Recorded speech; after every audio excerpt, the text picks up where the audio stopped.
Brady Murrietta on the Orange Lutheran Lancers.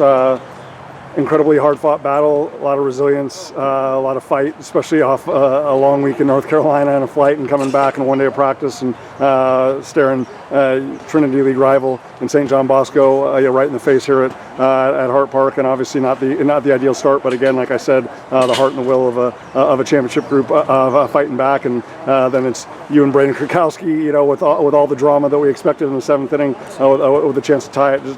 I know this group doesn't ever define itself by moral victories, but just considering how uncharacteristic it was, the way everything started for you guys, just the fact that you even had that opportunity, come back and tie it at 3, tie it at 4, and then even down 7-4 in the seventh to have those opportunities. How do you hope that carries over to the next 2 days? Yeah, well, we knew it was a trap game coming into this. It was a long flight 2 days ago coming into this, so we knew it was going to be a dogfight. I'm really proud of the boys for them putting up a 3 spot in the first and us bouncing right back. I think that's what we're made of.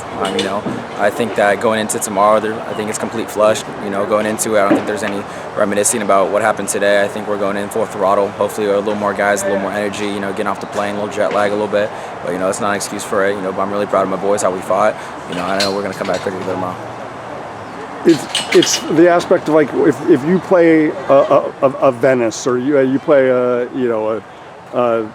team from Florida or Kentucky or Tennessee or whatever, that's a one-off, and and you may never see them again in your career. But obviously, here there's so much familiarity. You got 2 of the elite coaching staffs in America, and there's always going to be a meticulous preparation. Was it?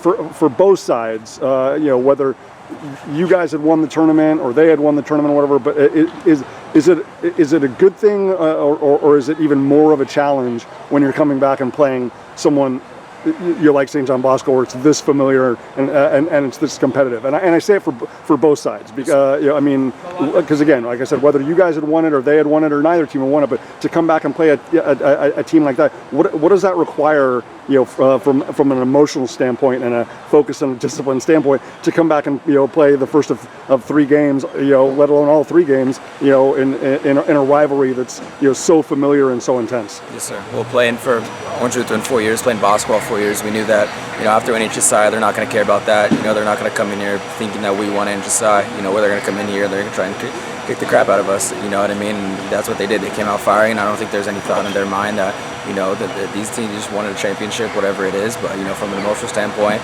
it's just full throttle ahead. We had to do.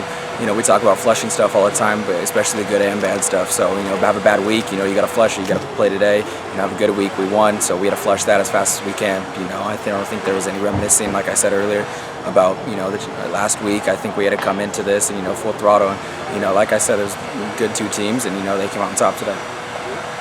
Obviously, you had success, whether it was against Cole, whether it was against Brayden. What were you looking for? Especially, you got up 2-0. What were you really trying to be mindful of in terms of like putting pressure on him, or even when he worked his way back on the count? I thought you had a couple of good hacks even before the last one, but having seen him, when he came in, in his first inning of relief, what were you looking for in that situation in the 7th? Yeah, I know. I was honestly going up there getting a pitch to hit.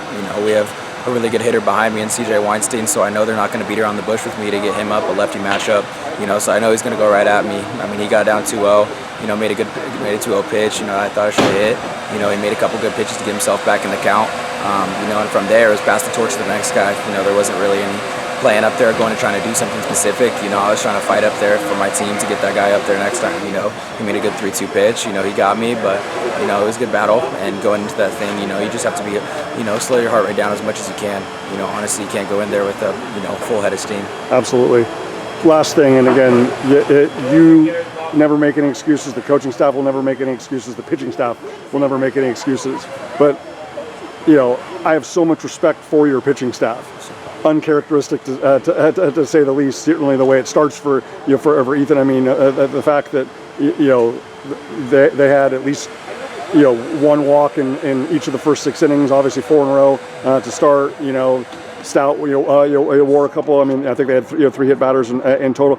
Do you just chalk it up to because as brilliant as you guys were collectively for 4 games against some of the best teams in the United States, do you just chalk it up as just being like, hey, it's just it's just one of those days, and hopefully we don't have a lot of those days, because again, I have so much respect for your pitching staff. But was it the fact that St. John Bosco was just being very purposeful and intentional and really trying to work counts, or was it just the case that that maybe the guys weren't finding the corners or hitting the spots like they customarily do? Yeah, well, knowing Ethan, I think he'd be the first to say that he didn't have his best stuff today.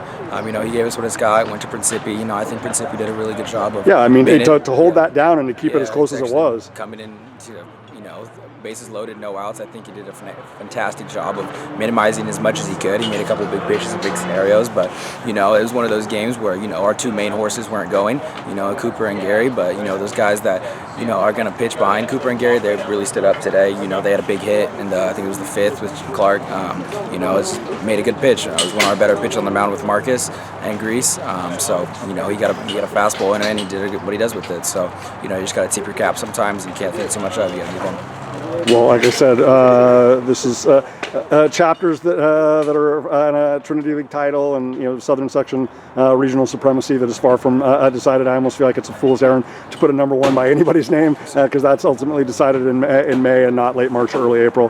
Brady, like I said, you deserve hazard pay for the work that you did behind the disc today, but I know you're going to be back here along with the rest of the Lancers fighting tomorrow at Hart Park. Well done today. Yes, sir. Thank you.